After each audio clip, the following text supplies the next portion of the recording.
Praise lord, hallelujah. આજની સવારની પ્રેમી સલામ. બાઇબલમાં નીતિવચનના પુસ્તકમાં 30મા અધ્યાયના 24મા વચનથી જો આગળ તમે જોશો તો એક જબરજસ્ત કલમ છે, અને એ 4 વાના પૃથ્વી પર નાના છે પણ તેઓ અતિશય સાણા છે.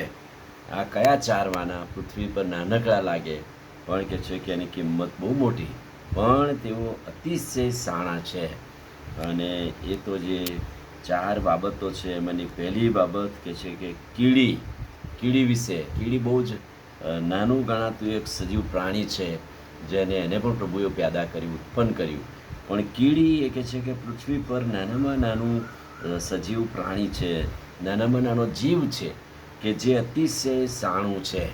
અને બાઇબલમાં આવા નાના નાના જીવ એ મોટો ઉપદેશ માણસને આપે છે, અને કીડી પણ બહુ મોટો ઉપદેશ આપે છે.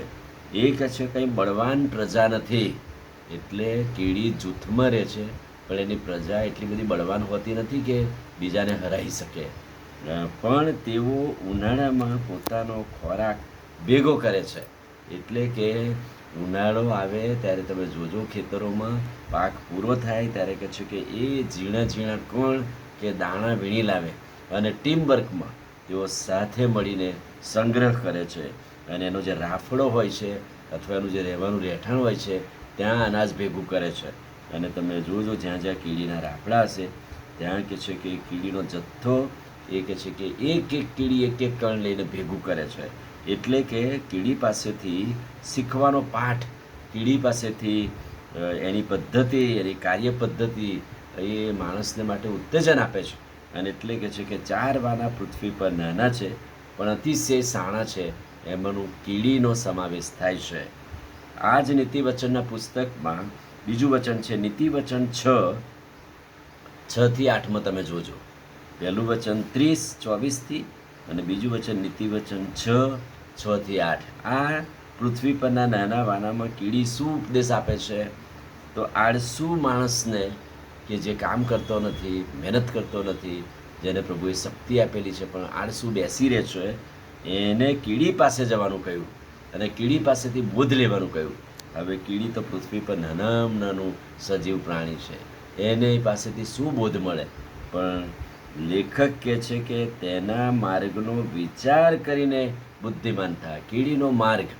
અને આજે સવારે જીવનમાં ઉપદેશ આપતી બાબત હોય તો એ કીડીનો માર્ગ છે. કીડીનો માર્ગ શું?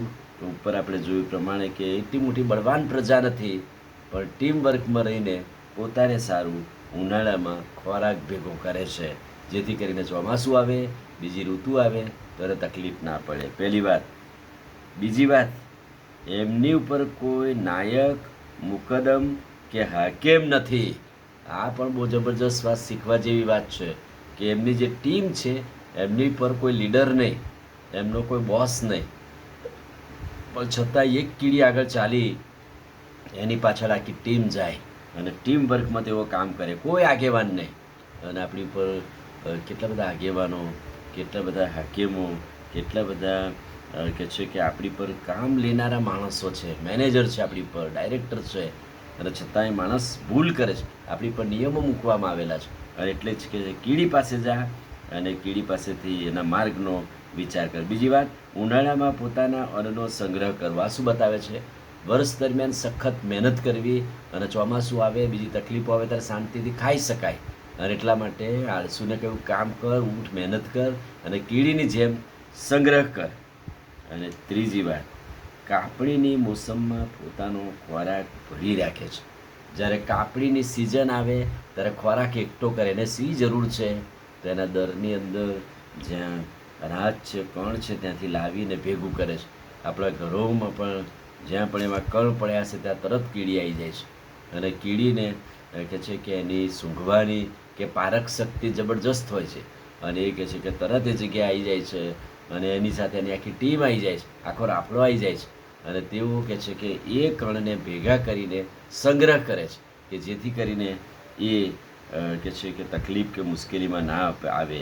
અને એટલે કીડી પાસેથી મળતો બોધ, અતિશય સાણું, પૃથ્વી પર નાનું, પણ કહે છે કે એ બળવાન પ્રજા નથી, પણ ઉનાળામાં મહેનત કરે છે, ખોરાક ભેગો કરે છે, એનો માર્ગ જબરજસ્ત છે. ટીમ વર્કમાં કામ કરે છે, કોઈ બોસ નથી, કોઈ રિપોર્ટ કરવાનો નથી, છતાંય ટીમ વર્કમાં કામ કરીને મહેનત કરીને પોતાને માટે, પોતાના પરિવારને માટે એ બહુ આશીર્વાદનું કારણ બને છે. એટલે કીડી એક નાનકડું સાણું ગણાતું પૃથ્વી પર નાનો સજીવ પણ એ આપણને બોધ અને ઉત્તેજન આપે છે. આમીન. પ્રાર્થના કરીએ. ભલા પ્રભુ, આજે સવારે તમારા અદ્ભુત અને પવિત્ર વચનને માટે આભાર.